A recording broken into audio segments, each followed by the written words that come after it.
In optics, a prism is a transparent optical element with flat, polished surfaces that refract light. At least two of the flat surfaces must have an angle between them. The exact angles between the surfaces depend on the application. The traditional geometrical shape is that of a triangular prism with a triangular base and rectangular sides, and in colloquial use prism usually refers to this type.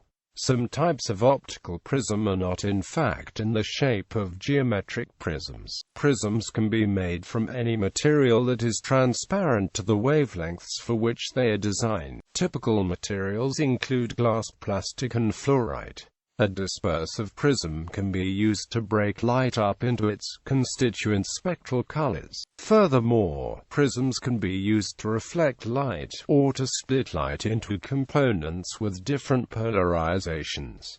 Prisms and the nature of light. Before Isaac Newton, it was believed that white light was colorless, and that the prism itself produced the color. Newton's experiments demonstrated that all the colors already existed in the light in a heterogeneous fashion, and that corpuscles of light were fanned out because particles with different colors traveled with different speeds through the prism. It was only later that Young and Fresnel combined Newton's particle theory with Huygens wave theory to show that color is the visible manifestation of light's wavelength. Newton arrived at his conclusion by passing the red color from one prism through a second prism and found the color unchanged. For this, he concluded that the colors must already be present in the incoming light, thus the prism did not create colors, but merely separated colors that are already there.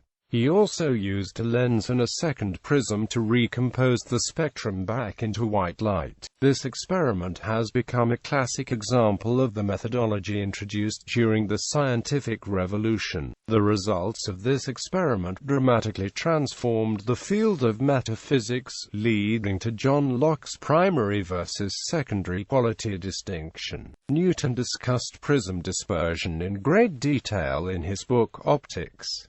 He also introduced the use of more than one prism to control dispersion. Newton's description of his experiments on prism dispersion was qualitative and is quite readable. A quantitative description of multiple prism dispersion was not needed until multiple prism laser beam expanders were introduced in the 1980s. Types of prisms. Dispersive prisms. Dispersive prisms are used to break up light into its constituent spectral colors because the refractive index depends on frequency. The white light entering the prism is a mixture of different frequencies, each of which gets bent slightly differently.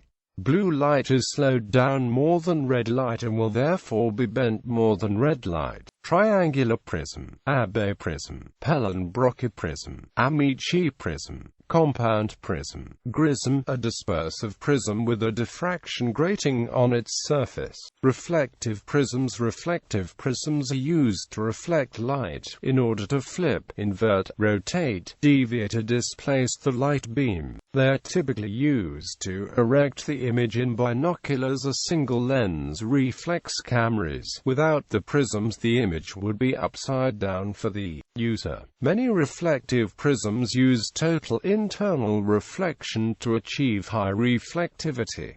The most common reflective prisms are Porro prism, Porro Abbe prism, Amici roof prism, pentaprism and roof pentaprism, Abbe Koenig prism, Schmidt-Pekin prism, Bauernfeind prism, Dove prism, retroreflective prism, beam splitting prism. Some reflective prisms are used for splitting of beam into two or more beams. Beam split a cube. Dichroic prism, polarizing prisms. There are also polarizing prisms which can split a beam of light into components of varying polarization. These are typically made of a birefringent crystalline material.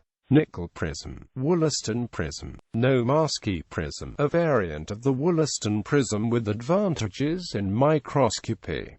Rochon prism, Saint-Amand prism, Glan-Foucault prism, Glan-Taylor prism, Glan-Thomson prism. Deflecting prisms. Wedge prisms are used to deflect a beam of light by a fixed angle. A pair of such prisms can be used for beam steering. By rotating the prisms, the beam can be deflected into any desired angle within a conical field. If regard. The most commonly found implementation is a Risley prism pair. Two wedge prisms can also be used as an anamorphic pair to change the shape of a beam. This is used to make a round beam from the elliptical output of a laser diode. Rhomboid prisms are used to laterally displace a beam of light without inverting the image. Deck prisms were used on sailing ships to bring daylight below deck, since candles and kerosene lamps are a fire hazard on wooden ships. In optometry,